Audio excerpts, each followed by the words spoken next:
the particular kind of environmentalist philosophy that the Climate and Nature Bill belongs to is the one that so much of our other laws belong to, which is it's essentially using a narrative crafted by international bodies to justify an extension of managerial control over the lives of ordinary people. It seeks to create a Climate and Nature Assembly, which is yet another unelected bureaucratic body that answers to nobody. It seeks to reduce the use of fossil fuels as quickly as possible, is what it says in the bill, which would inevitably lead to massive increases in energy costs, once again affecting those most vulnerable more so than anybody else. You know, this is called the Climate and Nature Bill, supposedly dedicated to preserving the natural environment, and yet their solution is to pave over the natural environment with with these solar and wind farms, which consistently don't generate enough energy.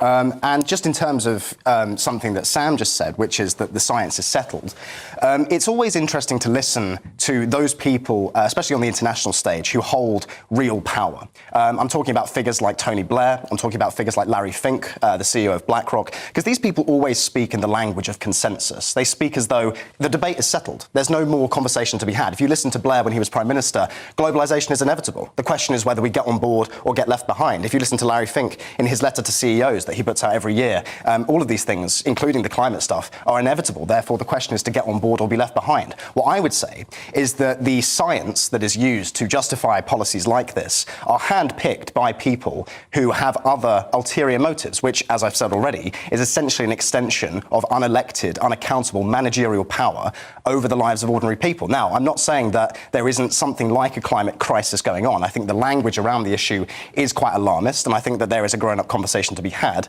But I just find it impossible to understand how people, Sam, like yourself, who are, we're supposed to be speaking for and concerned about the interests of ordinary people, but this agenda is clearly an elite-driven project, and these are elites who could have no regard for the well-being of ordinary people. This is what we would call the capitalist class, ultimately, the likes of Fink and so on, and his friends in Davos. These are people who own huge and control huge amounts of capital, who will doubtless benefit from the things that this bill brings in.